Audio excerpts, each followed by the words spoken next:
sommes sur le site historique du lycée militaire de Saint-Cyr, dans la commune des Yvelines, qui est l'un des 6 lycées militaires de France.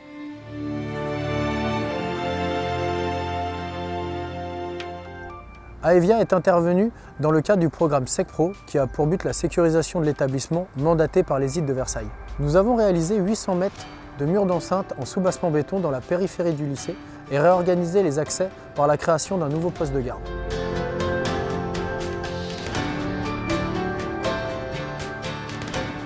Le poste de garde nouvellement créé a reçu toutes les technologies de sécurisation d'accès nouvelle génération. Lecteur de badge, vidéo, interphone, vitres et portes blindées de haute densité. Le bardage extérieur enveloppant le bâtiment a été livré en bobines métalliques zinguées et façonné par un maître ouvrier directement sur place et sur mesure.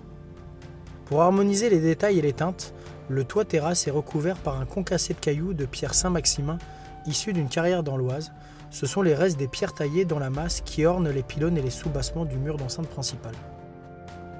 Les deux arches en pierre ornées de l'aigle impérial de Napoléon ont reçu des portes en bois monumentales d'une hauteur de près de 5 mètres.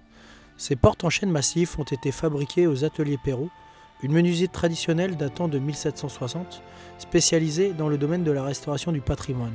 Les éléments forgés, des portes comme la serrure, poignées, gonds et fléaux, ont été réalisés dans ces mêmes ateliers historiques.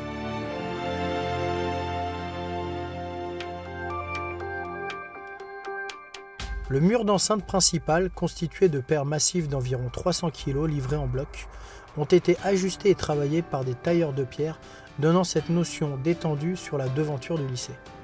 Nous avons pu travailler en synergie au sein du groupe Eiffage, puisque Prado et Morin MH est intervenu sur la partie historique et Clemcy sur la partie courant fort, courant faible.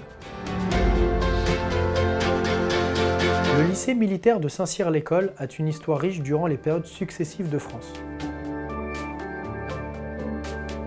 Durant la Seconde Guerre mondiale, près de 500 tonnes de bombes sont larguées sur l'école, rasant quasiment l'intégralité de l'établissement.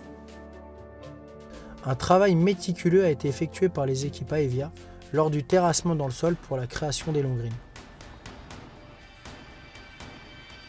Naturellement, nous avons tout mis en œuvre pour ne pas perturber l'organisation de l'établissement, puisque le lycée était occupé par les élèves et le corps enseignant durant la totalité des travaux.